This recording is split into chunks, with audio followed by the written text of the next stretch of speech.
Hello, everybody, and welcome to Leaders in Healing Movements. Thank you for joining us today. We have a special guest speaker today, Lorene Hughes from South Australia. Welcome.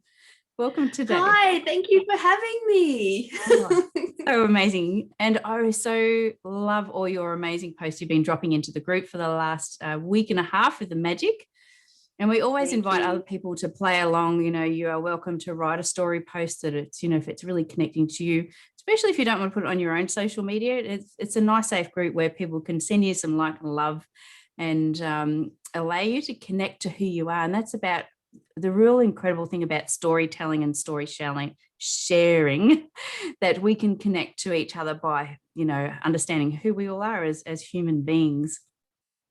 Now, I met Lorene a couple of weeks ago. We had a lovely lunch together and we ended up spending the afternoon together. It's kind of one of those things where we could have spent the whole day very easily. Yeah.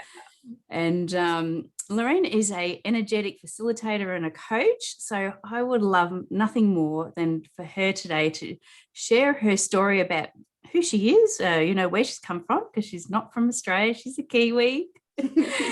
and let her tell her story. And she's also got a book that I found absolutely fascinating. So we're going to talk about that a little bit later on as well. So welcome, Lorene. Tell us a little bit about your story, and thank you so much for being here. Kia ora, everybody. So nice to bring out my Māori sometimes. So, oh gosh, how do I start this? So as the beautiful Tanya, and thank you so much again for having me as part of this group, for inviting me in, for reaching out and going, hey, do you want to have lunch? Like, that was just so cool. It is. And it was just like, it lit me up and I was just like, yes, I'm there. And we had a delicious lunch and shared so many fun and exciting stories. And thank you. Thank you. It was amazing. I loved every minute of it. And we really did have a damn good lunch. It was so yummy. Those big huge mushrooms. Yes. So a little bit about me. So let's see, born and bred Kiwi to two very lovely Kiwi parents who were very driven in what they used to do, and their chosen jobs, professions, whatever. Perfectionists, both of them. Yeah. And very intelligent, very creative people. And over the first 6.5 years of my life, because I very nicely brought my parents together into the marriage realm, kind of a little bit sooner than what they perhaps wanted, but that's okay. Because you came along. It's like, oops, sorry, mum and dad, which completely shifted their lives. Okay. And there's a lot of talk about that in regards to my mum and energetics. But I'll leave that for a little bit later, maybe. We'll see. But basically, they just got on with life, right? And then things went a bit wonky for them, and they split up when I was 6.5 years old. And we moved from Auckland, I was born. Don't hold that against me. And we moved down to a little teeny tiny little place called Kākahi, which is in the middle of the North Island. It's a little village 20 minutes south of Taumaranui. And it is like, when we're all at home at once, maybe at Christmas, there might be 500 people. And I went to a tiny little primary school where the maximum number of kids we had in the whole school was 40.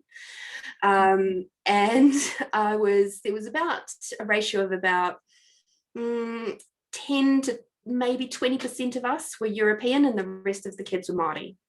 So I went from a very white upbringing in a white area to being surrounded by a lot of Māori kids, and I absolutely loved it. My best friends were Māoris. They lived up in the marae, which is I don't know if you guys know what a marae is. It's like the traditional meeting place. And it's a very sacred place, and there are certain families that live there. And so I got surrounded by Māori culture and the Māori vibe and the Māori way of doing things, and family feel and the connection to land, and just the respect for all of the elements. And that came through for me as a child. My family, however, not so much so. So that was an interesting dichotomy for me to be working through as a kid, was knowing that I had to say Taumaranui at home, but when I was outside of home, I could say Taumaranui. You know, it's just subtle little changes like that. So then we carry on through, and when I was a kid, I used to see dead people, and it freaked me out. I used to, like, when we moved from Auckland to Kākahi, there was a man that would stand at the driveway, and I was like, don't know what that is. I was running inside, and I'd slam the doors and lock it, and Mum's like, wow, what are you doing? And she's like, and I'm like, there's somebody out there, and she's like, there's nobody out there. I don't know what the hell you're talking about. And because, you know, that's your elder, that's your parent, you shut down. You think, oh, they must be right. I must be dreaming, whatever. And I shut that capacity down. And the reason why I bring that up now is because in shutting down that capacity, it cut me off from a place of connection for me. So as I grew up, as I turned into my teenage years and all of that, I was very good at being objective. I could see things from other people's points of views really well. I was always asked for advice, or I was always a listening post for people. I was called mum a lot. Even when I was in uni, I was the dormitory mum. And, you know, people would always come to me asking me for stuff and nothing but advice and a listening ear and a hug and a smile, and to make them feel better. But I always felt like there was something missing. And after I turned 21 and I was with a guy then, that was my first match. And what I didn't know at the time is that he's actually got borderline personality disorder, who also has narcissism and gaslighting tendencies too. And we were together for 7.5 years. So the bright, bubbly, confident me, who had all of her shit together, always paid her bills on time, you know, all that sort of stuff, a good group of friends, strong, and knew what she wanted, after the 7.5 years, was a complete and utter shell. I was completely destroyed. I went into the depths of depression. The marriage ended very suddenly, and I went on to disability for that, for a little while, for about 3 months, and my concentration was completely gone. I wasn't even able to read a little kid's book. And I was trying to do one of the kids' sorting games, like for toddlers, basically. And I could not, for the life of me, sort the chickens into the right coloured pens. I just kept getting them wrong. And that was really scary to me at that time. You know, I had no money. I had no job. I had no husband. I had no cat. I had no house. I had nothing. And I was very, very scared at that time. So that was a massive pivoting point for me. It is, isn't it? I think turning point for sure. So that after that time, and I got to spend 3 very incredible weeks, and some more, but 3 very incredible weeks with my granddad doing some fencing, some very physical work. And we lived on in a caravan out on a plot of land. We had water shipped into us because there was no running water on the land at all. And it was the most nurturing time for us. And during that time, I started to rebuild from the inside out, you know, and started to go, okay, what is important to me? What isn't important to me? I feel a bit sorry for Granddad because I'm sure I talked his ear off. But he listened. He just listened. You know, I learned some valuable coaching skills from my granddad, you know. And when I got back into the workforce, I was going to get my pap smears done. And my pap came back with wonky cells. And I was like, uh-oh. So I went back in another 3 months, it came back wonky again. Yeah. And so at that point, they're like, okay, well, you probably should go get a biopsy. I think you've got perhaps precancerous cells in your cervix. And I'm like, no. But something deep inside me just went, there has to be something else possible here. There has to be. I know that this isn't something that is medical stuff. It's like, this is something that's wonky in my energy. I know it. And around that same time, I had made friends with a gorgeous lady who was into law of attraction. And she took me off to a law of attraction meeting, but they used to have guests come in and do like other things like tapping and stuff like that. This particular night, it was a tapping night. So I got to learn a bit of tapping, which was cool. And they had all these books set up on this table. And this is, gosh, what year would it have been? It would have been in the early 2000s. Yeah. So we didn't have FPOS in the house, or Square or Tap or anything. PayPal hadn't even been invented back then. And there was this big table of books, and I looked at the book and I looked at the table, and there was this one book, this one. And it was, what does it put on it? I'll hold it up again in a minute. It was the only one in color to my eyes. Everything else looked black and white, because I was like, I wonder if there's something here that can help me heal my vagina. Yep. And it was this book. This is The Secret Language of Your Body by Ina Segal. Fantastic. Yep. This is the older version. The new version's got bright oranges and things on it. I haven't replaced this one because this one's too precious to me. Yeah, amazing. I followed her recipe, her method in here for 1 month, every morning and every night for 1 month. I then went back to my doctor or the nurse, got her to do another smear. And normally they don't call you if there's something good, like good news. They don't tell you. They just go, great, no news is good news, basically. Yeah. But this particular nurse had been with me for my last two, and she's like, she rang me at work. She goes, Lorene, don't normally do this, but guess what? Your test came back all clear. And I'm like, fantastic. And I said, so do you think I still need the biopsy? And she goes, yeah, I think you should. Just be on the safe side. So I did. I did go off to get a biopsy inspection. And what do you know? It was all clear. All clear. Because I could feel that difference within myself. So that was my first opening into energetic healing. And then it's quite often we do have, majority of people get sick with cancer because of the stuff they're holding on to or the situation they're going through. And it's like, if you actually talk to everybody that's had cancer, probably every single one of them is going to say it's a situation that they're in, or they're holding on to a specific grief or things that they go through.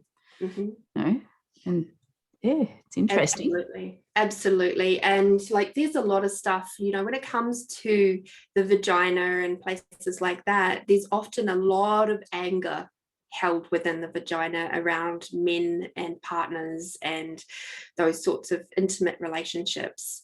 And yeah, I was going to say something else there, but I'm just like, no, that's a topic for another day. We can have another conversation another day. You're like, so that's very interesting. It's fascinating, to hear about it. Yeah. So did that sort of, is that where you sort of started embarking on your journey, as an energetic healer and a coach? In a little way, yes. I mean, as I mentioned, people have been coming to me to talk for my whole life, really. And so the flow into being a coach was actually really simple and really easy. It felt like such a natural place for me to go. But in saying that, at that time, I was actually in the building industry. Oh, no. Fascinating. Tell me about that. So I'm actually trained as an actual architectural draftsman. And so I was working as a technical specialist and stuff like that at that time. And And I was in that area for 13 years. Yeah, it's pretty phenomenal, isn't And it? Interesting when you talk to people, all the different kinds of careers we've all had. yeah. Yeah. And as far as energetic healing and stuff goes, I did get a couple of packs of cards, like oracle cards, around that time, because I really wanted to learn how to do that, because I thought that looks really cool. I wonder if I can learn. And so my very first card set was this one, which is Angel Card Reading Kit. And it actually comes with a little DVD on how to do an angel card reading. And that's a lovely Doreen Virtue set. And so I still have that. I still use it from time to time whenever my readings call for it. But that was sort of about where I was sitting for the next 10 or so years. Maybe not that long. Hang on. 27, 5 years. 5-6 years. And then when I turned in 2010, yes, 2010, took a trip to America because I was determined to have a white Christmas. Absolutely determined. That would have been lovely. And for our people who are not in the Southern Hemisphere, we have Christmas in summer. So a white Christmas for us is quite unusual, unless it's fake Christmas. So having a white Christmas was just on my bucket list. So I managed to make friends with my first husband's birth mother, and went over to Nevada and stayed with her for 10 days and discovered that the apples and trees don't fall too far from each other, funnily enough. Oh, gee. Yeah, Usually we were the no case. longer friends after that. Then I went to New York for 10 days and so I had New Year's in New York, and that was absolutely phenomenal. I loved that. I loved New York. I loved the architecture. I loved the old architecture. It was just beautiful. Yeah. And I remember very distinctly standing in front of this doorway that had the edge trim around it was done in concrete, and they were sculptures of all the different star signs. And I looked at that and I went, God, that's so beautiful. And then I thought back to what I was doing within my job in the building industry, and I went, oh, I need to get out of this job before I start to hate it. I have to. Because I still love architecture. Yes. I love it. I love the process. I love the building. I love, the elements all coming together and the jigsaw puzzle of it, and working with all the different people and the trades and everything. I love all of that. I love the technical skill to do that. But the buildings that were coming through were so damn boring. There was no heart in them. There was no creativity as such. There was just, things were going very fast. It was boom, boom, boom, fast, fast, fast boxes. And I was just, this is boring. This doesn't light me up. This doesn't make me feel good. So on my 24 hours of flying all the way back from New York to New Zealand, it was a long trip. long trip. I had a lot of time to think. And I contemplated what was the most satisfying elements of all the jobs I'd had, because it wasn't just the building industry that I'd had. And it was some work that I did in the disability sector. So to cut a long ass story down, 6 months later, I landed in Adelaide to study childcare. And from childcare, I spent 4.5 years in childcare, and then it just became a natural progression into being a community disability carer. Oh, right. And I also got married. I had 2 pregnancies, and it was the second pregnancy which had to be terminated due to genetic issues, that we're still good friends now, but that took time to get back to. We both had a lot of healing to do. But around the time between the 2 pregnancies is when I got into energetic healing properly. It came back into my world, and that's when I got introduced to something called access bars. And because I was struggling to get pregnant again, and I was like, there's something wonky within that same sense from my vaginal problems. I got the same sense there's something wonky going on. And my friend in Queensland had said, hey, I've been hearing about this thing called access bars. I don't really know anything about it, but it's pinging to tell you. So maybe see if there's someone down there that can do it. And I was like, okay. And so I did. So tell us about that, because I've never heard of it before until you mentioned it to me the other day. Okay, cool. So access bars is basically, it's 32 points on the head, and all relate to different areas of your life. Like you've got joy and sadness here. So if you find you get a lot of headaches above your eyebrows, it's probably because your joy and sadness bars are going off. We've got 3 bars coming down the temples, and that is to do with form and structure and healing. So that's, if you've got stuff going on and right there in the middle, that middle one is aching, your body's trying to heal itself, right? That's your healing bars going off. If you're feeling like you've got a lot of stuff going on with business or contracts, or where you feel like things should be done in a certain way and they're not getting done and you're getting really stressed about it, your form and structure and hopes and dreams bars are probably going off. Oh, rightio. Right? Fascinating, yeah. Yeah, I know. Sometimes I do find that I get, particular pain in my face, or, yeah. Mm-hmm. And another big one is right back. Ooh, let's see if I can do this in mirror. This way. So under here, behind your ears, back here, is something called the implant band. And it runs all the way around behind your ears from side to side. And the implant band quite often goes off for a lot of people, right? And that's all the thoughts, feelings, emotions, and beliefs that we've been implanted with from society, our family, our friends, and maybe even past lifetimes. Yep. That are being activated because they no longer resonate for you, because they no longer match. And so it's like having a bit of a fight. Yep. And it's coming out in your implant band. Wow. If you find back here is getting really sore and hot and like just aching really hardcore, could be implant band going off. It's amazing. And there's lots of them. There's ones for money and body and sexuality and control, time and space and communication. So it's really an amazing thing. Even peace, kindness, gratitude, peace and calm, kindness and gratitude. That's what it is. And that's right up on the very tips of your ears. Okay. Yeah. I think we should just find everybody that wants to get together, and we should go away for a weekend where we can just experience everybody else's different talents.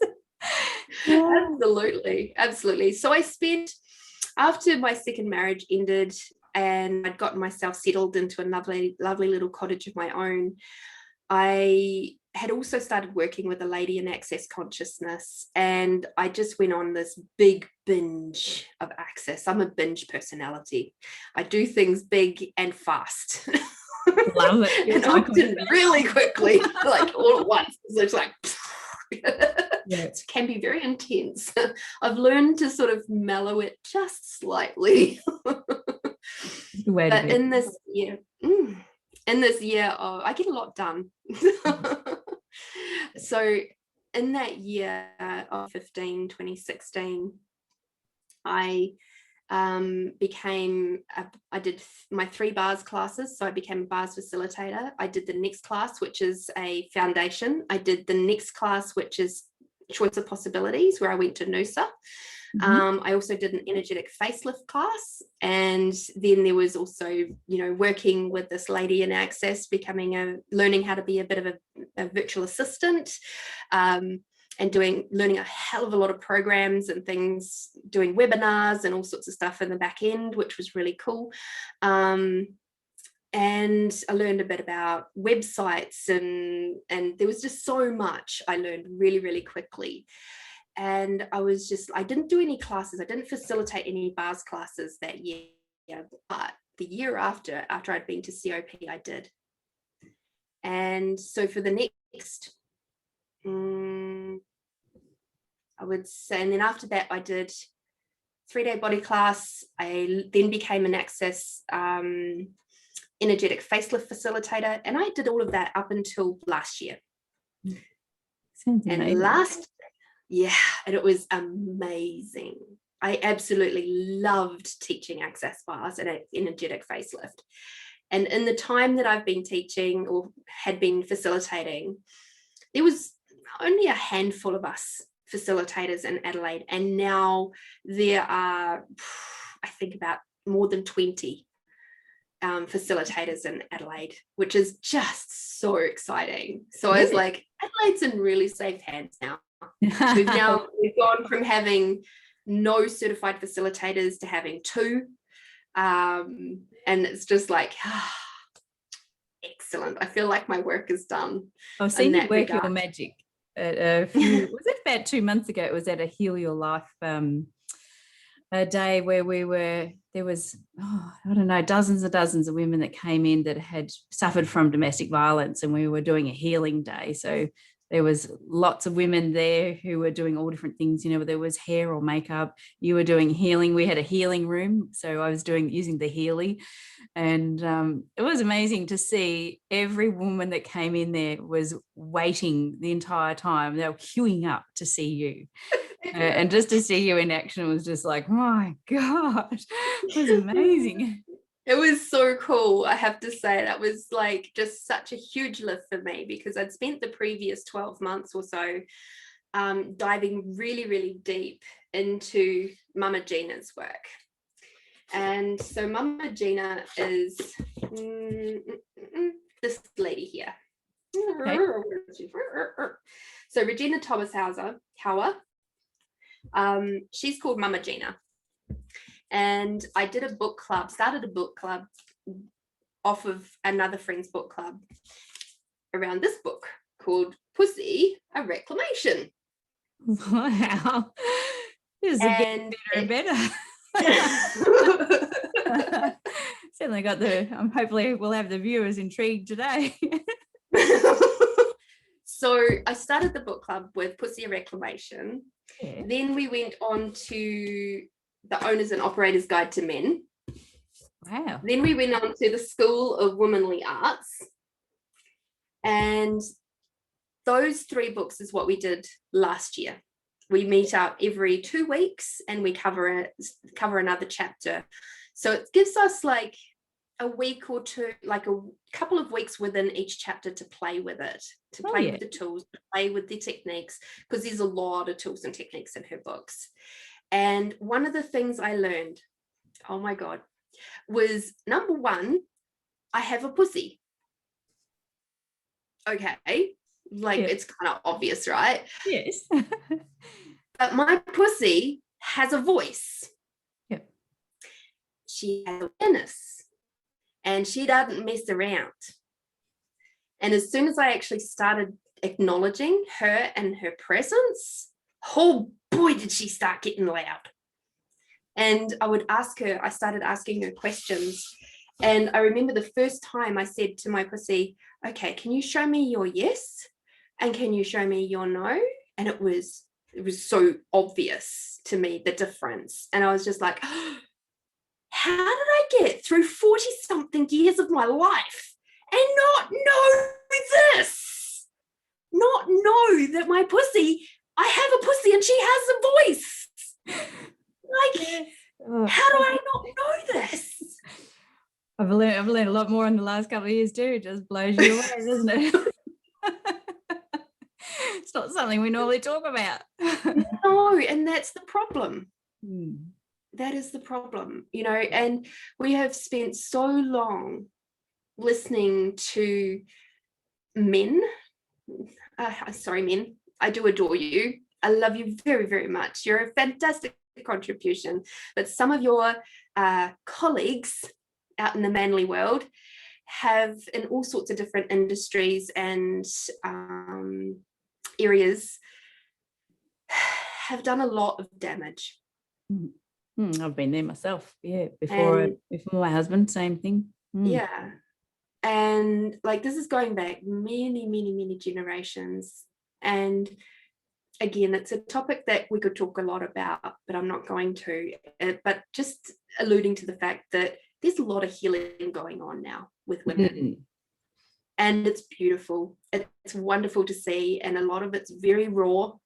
And if you've managed as a beautiful husband or a partner to hold space for your woman while she is finding herself and finding her pussy and finding her voice and finding her goddess and her potency and her energy and all the ways that she's a massive contribution to you and your life and life together and her life and finding her voice, fucking well done to you. Absolutely. Far out is a big shift. Massive. Absolutely. Yeah.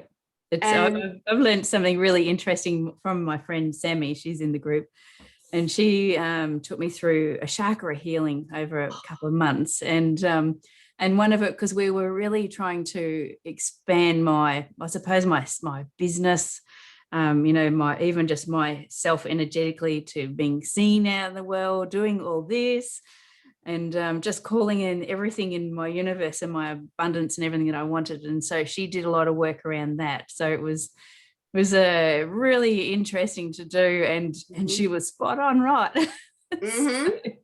And things just started changing, and people were coming into my world, and it was like, holy crap. So it was funny how you mentioned about the Healing Through Love event that we did, because that was just about the first event I'd done. There was one in 2020 that I did, but it was basically the first time I'd been around a lot of people in regards to my business for about 16 months. Yeah, that's a long time. And it was a long time. I was deep in the pussy. Finding who I be to the side of access. Like, I still love my tools, the access tools. I still use them every day. But I had to find who I was with that just to the side for a little bit. So that was why I was diving deep into the pussy stuff, because it resonated so much. And when I got my booking sheet at the day, I was absolutely astounded, because, like you said, people were lining up, and I was just assuming that they were lining up for other people in the room, right? I was just like, I was just doing my do. But when I got my booking sheet, there were people who had written their names and numbers around the edges of my booking sheet. And I'm like, what? And they were queuing up around the outside of the door as well. And I was like, okay, universe, thank you. Because just a week beforehand, I'd gone, I don't know if anybody's going to want to talk to me. I don't know if anybody wants to hear what I've got to say anymore. I've been out of the industry for too long. And two of my friends that I was with laughed at me and said, you're fucking crazy. Of course they do. And so the universe proved it to me. It was like, honey, don't even think that, because they do want to hear. Absolutely. We are all unique. We all have something that is special to us that people want us for, so that's I think that's the key thing that anybody should take away, is no matter what it is you think you do or don't have, everybody has that unique little ability of something that we all have to give to somebody, and people do want to hear you, and they want to know you, and you have a unique talent. So let's see, back to the book. Apparently it's excited. Just one moment. You have. So for those of you watching, I'm hoping that we don't drop out, because we have a really bad storm going through at the moment too. Too much energy. So you have an amazing story behind this book. Tell me about this book. So this was what year was this created? I can't even remember. 2018. There we go. So in 2018, I went to Hawaii for some access classes, and it was really cool. I was only over there for a week, and then I came back, and one of the questions that you might like to ask yourself, if you're like going, I don't know what to create, I don't know what to monetize, I don't know what to do anything, because the classes I was over there for were business classes. And the question was, what have I already created that I've totally disregarded because I've already created it? So I'll say that again.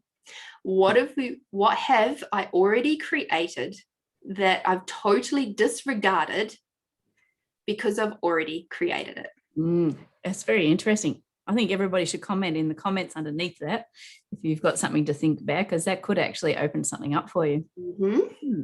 Because that's sometimes what we do when we're really super fast, super creative people.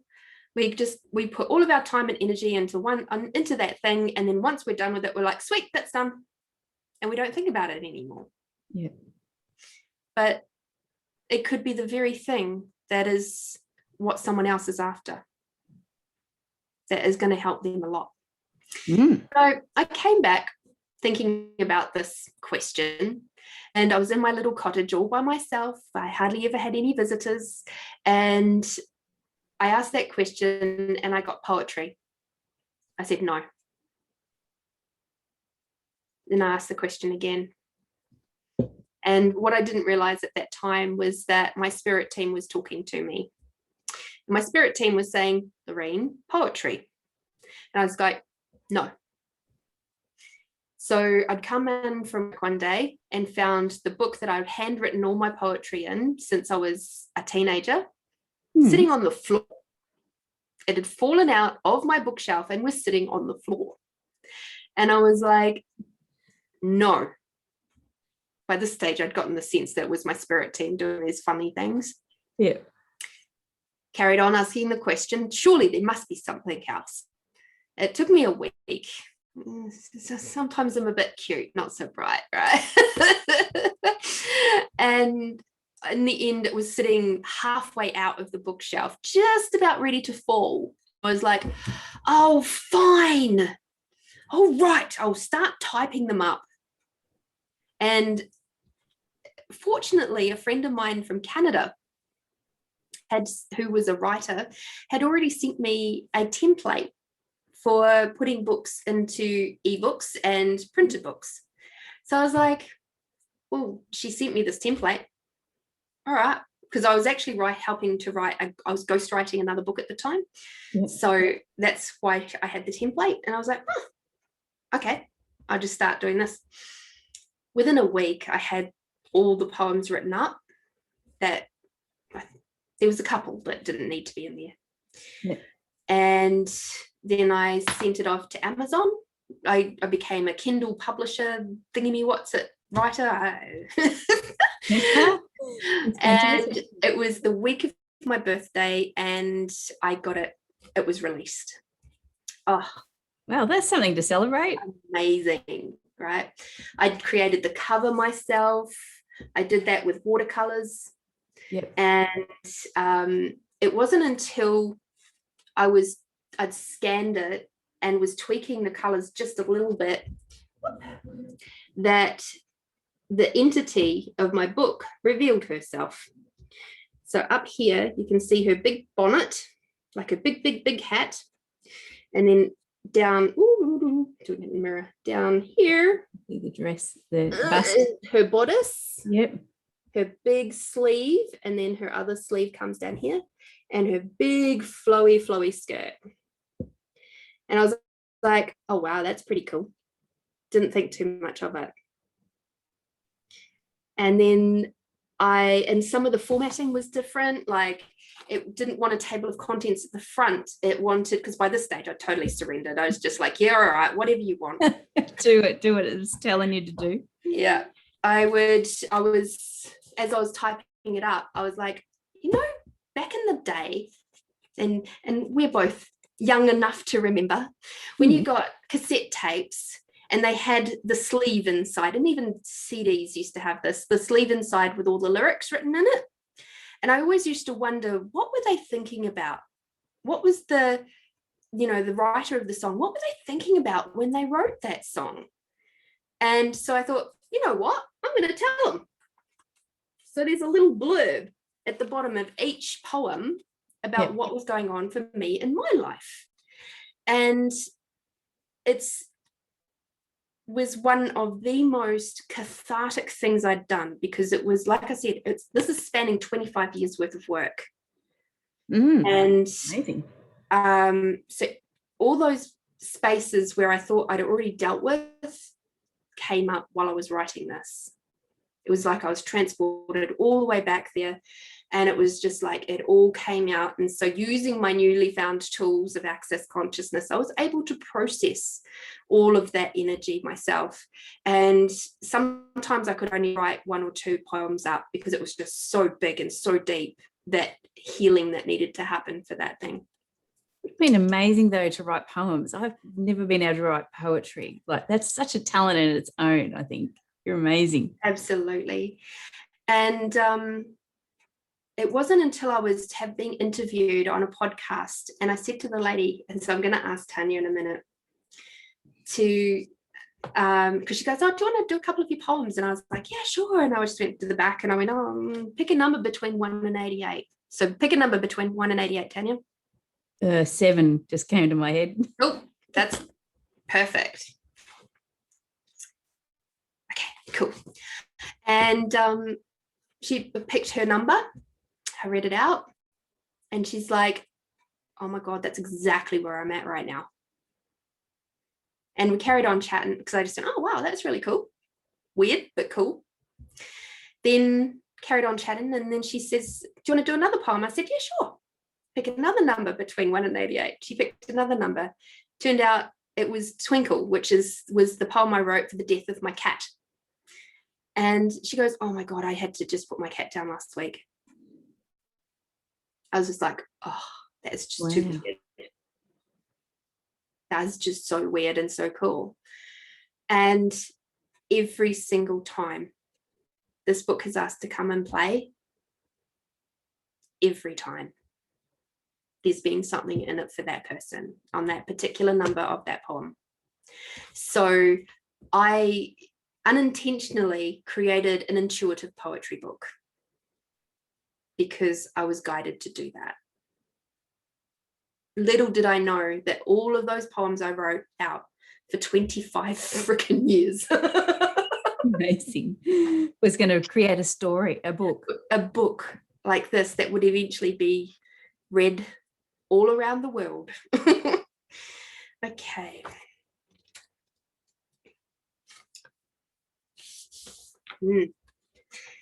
So, Miss Tanya, you ready for this? Maybe. Yeah. So this one is called Loneliness Is. Loneliness is something I can't quite explain. It can hurt, make me feel out of it. It's a heavy feeling which is inside my body. It's a part of my mind, but it's released through my heart. I go all silent. I can't explain why. I don't want to be alone again. That's very nice. Absolutely. Yeah. Knowing a little of your story, I get why that one's come up. Mm-hmm. Mm-hmm. And that's all we'll say about that. It is amazing. I actually want to buy your book. I need to buy it because I find it really. I have some copies, I think I have 2 more copies here at home. So lovely. When we catch up next, I'll make sure I bring you one. That sounds amazing. And after today's, you've watched today's session too, you'll find in the comments Lorene's link to buy her book. So you can buy it. You can buy a hard copy. Is that right? Mm-hmm. Or you can buy That's the way I would prefer. Like if I was to buy it, I would prefer it as a hard copy, simply because then you can do what I just did with a lot more ease. Yeah. No, really do that intuitive. Yeah, that intuitive side of it. And anybody can do that. And all you have to do is just say to the person, pick a number between 1 and 88, the first number that comes to your head, not necessarily your favorite number. Mm-hmm. Because a lot of people will go, there'll be a long pause, and then you can see them, they're fighting between what number has actually popped in and their favorite number. They're like, no, yeah. I want to do my favorite number was popped in my head, which is numerology numbers 5. It was telling me 7. Oh dear. So yeah, and other things that I'm doing now, I've actually got a workshop that I'm holding on Sunday. It's online, and it is about clearing the toxic energies of your body and your relationships. I've run this workshop a couple of times already, and the people have said It's absolutely phenomenal. Wow. It's kind of like a group coaching session. And the last 2 times I ran it, it was in person. And so this time I wanted to open it up so that other people can join in from all around the world or wherever. And that is on Sunday from 1 till 5 in South Australia time. And that, like, seriously, facilitating is one of those things that was one of the greatest gifts of me becoming a facilitator of Access Bars and Facelift. I got to do so much facilitating around all sorts of things, and including, working with entities and past life stuff. And, there's a lot of other modalities that I've brought in and played with besides Access and the pussy work. And so I've got a little bit of theatre in there now. I work obviously with Ina Segal's work, which has got a lot of light work in it. I work with some of the stuff from Dr. Brian West, which is around spiritual regression. I do, what else is there? Oh, there's so many things. And it's just that there's fairy stuff that comes through every now and then. There's entity work, as I said. It's so fun. Yeah. When I'm in a session. I actually know a couple of people who really probably could do with going to your course on Sunday. Cool. So cool. I'll let them know, because if they're not working, it depends. Yeah. They may be working though, but it's definitely, they might take up on the next class and make sure they're free for that one. Cool. It's really I'm certainly going to run it again and again and again and again. It's just going to be one of those ones. It's not something that would always be a really big necessity for everybody, for sure. Yeah, unfortunately. Oh wow, we've covered so many different topics today. It's been amazing, and I think we might let everybody take the time to absorb all of that information too, and allow them to reach out to you if you feel that Lorene's able to offer something for you or something you're looking for. That's really is a part of what is interview and bring everybody out in the group.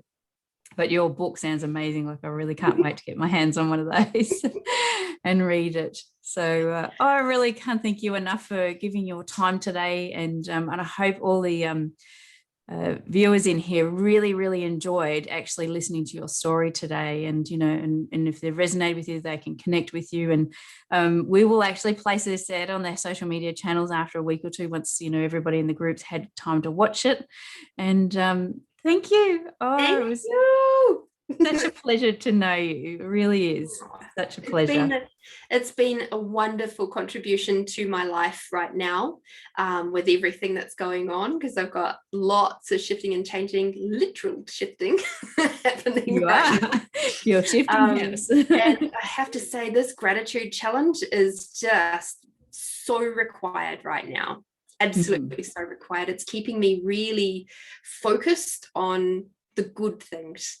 And I've been very much a Pollyanna in my life for a long time. So it's nice to have that sort of just tweaked and ramped up just that little bit. And so that's all it's there to do. And, we're not holding anybody accountable to doing it. So it really is just up to you to really grasp it, have some fun with it.